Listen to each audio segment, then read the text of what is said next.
এই মুহূর্তে পাওয়া সর্বশেষ আপডেট বাংলা সংবাদে আপনাকে স্বাগত। প্রথমেই জানিয়ে দিচ্ছি সংবাদ শিরোনাম। নির্বাচন ইস্যুতে আরো কাছাকাছি বিএনপি জামায়াত।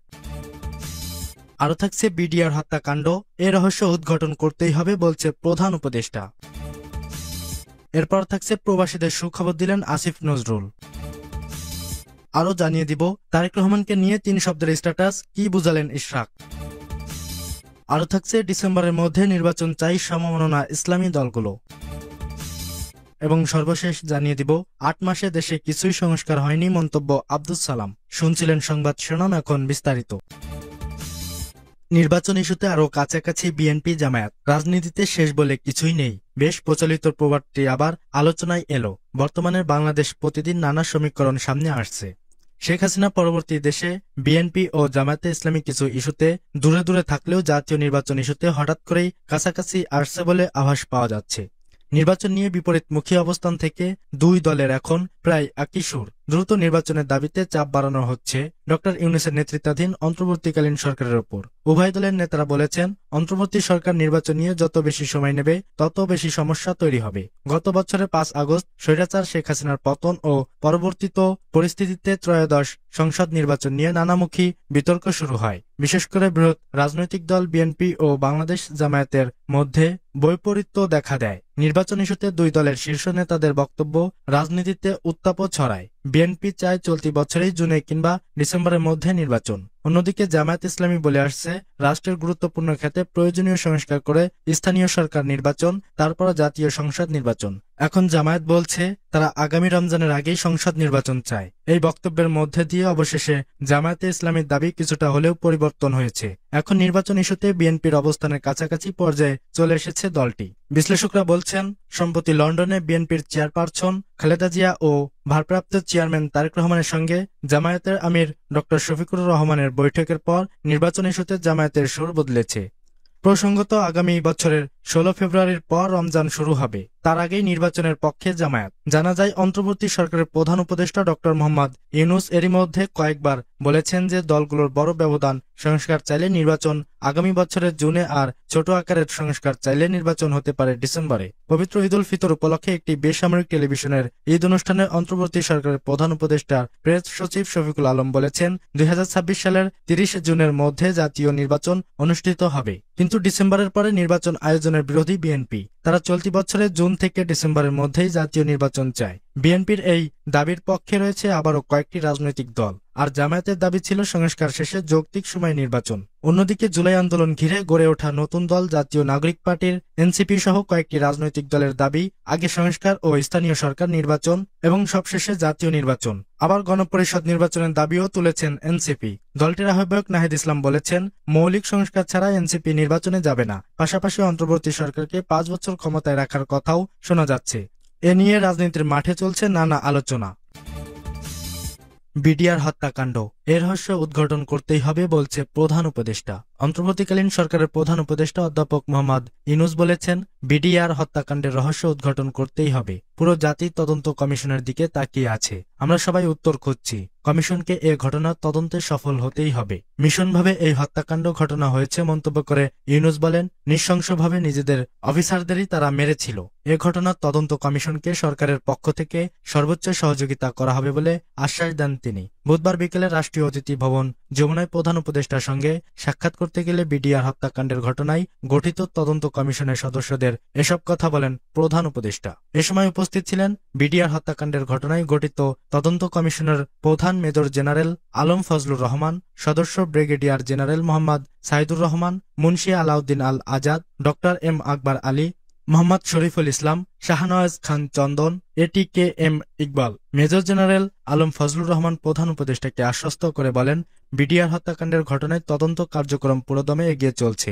আগামী জুনের মাধ্যমে চূড়ান্ত করা হবে। যেহেতু 16 বছর আগের ঘটনা, তাই অনেকের সঙ্গে যোগাযোগ করতে গিয়ে কিছুটা বিলম্ব হচ্ছে। অভিযুক্ত অনেকেই দেশের বাইরে অবস্থান করেছেন। আমরা পররাষ্ট্র মন্ত্রণালয়ের সঙ্গে সমন্বয় করে তাদের বিষয়ে খোঁজ নিচ্ছি। আমরা বিভিন্ন পক্ষের সঙ্গে যোগাযোগ করছি। প্রবাসীদের সুখবর দিলেন আসিফ নজরুল। প্রবাসী কল্যাণ ও বৈদেশিক কর্মসংস্থান মন্ত্রণালয়ের উপদেষ্টা ডক্টর আসিফ নজরুল বলেছেন, ঢাকার গুলশানে শীঘ্রই প্রবাসীদের কল্যাণে প্রবাসী হাসপাতাল প্রতিষ্ঠা করা হবে। হাসপাতালটি বিদেশ ফেরত প্রবাসীদের দ্বারা পরিচালিত হবে। শেয়ার ক্রয়ের মাধ্যমে হাসপাতালটির মালিকানাও লাভ করেন প্রবাসীরা। বুধবার ঢাকায় প্রবাসী কল্যাণ ভবনের প্রবাসী মিলনায়তনে ওয়াজে আনার্স কল্যাণ বোর্ড আয়োজিত প্রবাসীদের মেধাবী সন্তানকে শিক্ষাবৃত্তি, প্রতিবন্ধী ভাতা, অসুস্থ প্রবাসীদের চিকিৎসা সহায়তা এবং প্রবাসী মৃত্যুর পরিবারকে আর্থিক অনুদান এবং বীমা ও মৃত্যুজনিত ক্ষতিপূরণের চেক বিতরণ অনুষ্ঠানে প্রধান অতিথির বক্তব্যে এসব কথা বলেন তিনি। প্রবাসী কল্যাণ ও বৈদেশিক কর্মসংস্থান মন্ত্রণালয়ের সিনিয়র সচিব ডক্টর নিয়ামতুল্লাহ ভূঁইয়া অনুষ্ঠানে সভাপতিত্ব করেন। ডক্টর আসিফ নজরুল প্রবাসীদের কল্যাণে বর্তমান সরকার গৃহীত বিভিন্ন কর্মসূচি তুলে ধরে বলেন, প্রবাসীদের কল্যাণ, অধিকার এবং মর্যাদা পুনঃপ্রতিষ্ঠা করতে সর্বোচ্চ আন্তরিকতা নিয়ে নিরলসভাবে আমরা কাজ করে যাচ্ছি। যেসব প্রবাসী ভাইরা বৈষম্য বিরোধী ছাত্র আন্দোলনে সমর্থন জানিয়ে গ্রেপ্তার হয়েছিলেন, তাদের কারামুক্ত করতে প্রধান উপদেষ্টার একান্ত প্রচেষ্টা আপনারা দেখেছেন। শুধু তাই নয়, দেশে আসার পর তাদের জনপ্রতি 50,000 টাকা করে অনুদানও প্রদান করা হয়েছে। বছরের পর বছর প্রবাসগামী ও প্রবাস ফেরত কর্মীদের বিমানবন্দরে বিনা কারণে হয়রানির শিকার হতে হয়েছে। ইতোমধ্যে বিমানবন্দরে নেওয়া নানা পদক্ষেপের কারণে প্রবাসীদের হয়রানি বন্ধ হয়েছে। বিমানবন্দর সংশ্লিষ্ট কর্মীরা প্রবাসীদের সঙ্গে যেন ভালো আচরণ করে সেই বিষয়ে কঠোর নির্দেশনা দেওয়া হয়েছে। ঢাকাস্থ হযরত শাহজালাল আন্তর্জাতিক বিমানবন্দরে অত্যন্ত দৃষ্টিনন্দন প্রবাসী লাউঞ্জ স্থাপন করা হয়েছে। গত 1 নভেম্বর প্রধান উপদেষ্টা এই লাউঞ্জ উদ্বোধন করেন। সেখানে শতকরা 30% পর্যন্ত সাশ্রয়ী মূল্য মানসম্পন্ন খাবার, free wifi, free telephone, mobile charge সহ অন্য সুবিধা রয়েছে। প্রবাসগামী ও প্রবাস ফেরত কর্মীদের ভোগান্তি এড়াতে বিমানবন্দরের অভ্যন্তরে স্থাপিত প্রবাসী কল্যাণ ডেস্কে অতিরিক্ত জনবল নিয়োগের মাধ্যমে তাদের সেবা প্রদান করা হচ্ছে। তারেক রহমানকে নিয়ে 3টি শব্দের স্ট্যাটাস, কি বুঝালেন ইশরাক? বিএনপির ভারপ্রাপ্ত চেয়ারম্যান তারেক রহমানের সঙ্গে সাক্ষাৎ করেছেন ইশরাক হোসেন। গতকাল মঙ্গলবার নিজের ভেরিফাইড ফেসবুকে এ তথ্য জানিয়েছেন ইশরাক। বিএনপির ভেরিফাইড ফেসবুক পেজেও তারেক রহমান ও ইশরাক হোসেনের ছবি পোস্ট করা হয়েছে। এদিকে নিজের ফেসবুকে তারেক রহমানের সঙ্গে ছবি দিয়ে 3 শব্দের ক্যাপশন দিয়েছেন ইশরাক। এতে তিনি বলেন, লিডার, মোটিভেটর, মেন্টর। তবে তাদের সাক্ষাতে কি আলোচনা হয়েছে সে বিষয়ে কিছুই জানা যায়নি। গত 27 মার্চ ইশরাক হোসেনকে ঢাকা দক্ষিণ সিটি কর্পোরেশনের মেয়র ঘোষণা করেছেন আদালত। ঢাকার প্রথম যুগ্ম জেলা জজ ও নির্বাচনী ট্রাইব্যুনালের বিচারক মোহাম্মদ নুরুল ইসলাম এই রায় দেন। ডিসেম্বরের মধ্যে নির্বাচন চাই সমমননা ইসলামী দলগুলো। চলতি বছরের ডিসেম্বরের মধ্যে নির্বাচনের দাবি জানিয়েছে সমমননা ইসলামী দলগুলো। এছাড়াও দেশের চলমান পরিস্থিতিতে দলগুলোর নেতারা 9টি বিষয়ে ঐক্যমত পোষণ করেছেন। বুধবার বিকালে পুরানা পল্টনে খেলাফত মজলিসের কেন্দ্রীয় কার্যালয়ে অনুষ্ঠিত সমমননা ইসলামী দলসমূহের বৈঠক শেষে মিডিয়া ব্রিফিংয়ে লিখিত বক্তব্য পাঠ করেন খেলাফত মজলিসের মহাসচিব ডক্টর আহমেদ আব্দুল কাদের। বৈঠকে খেলাফত মজলিস, জমিয়াতে উলামায়ে ইসলাম বাংলাদেশ, বাংলাদেশ খেলাফত মজলিস, নিজামে ইসলাম পার্টি সহ সমমনা ইসলামী দলসমূহের নেতারা উপস্থিত ছিলেন।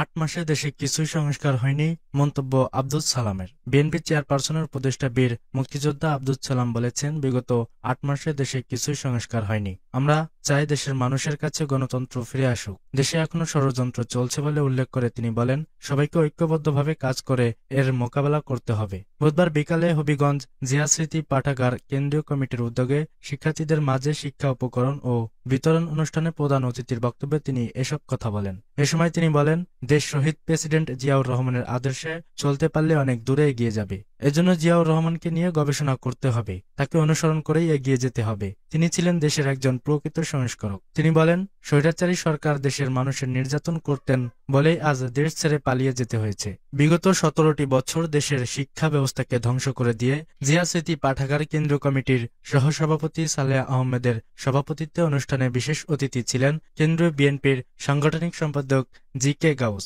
বিএনপির আন্তর্জাতিক বিষয়ক সম্পাদক আহমেদ আলী মুকিব।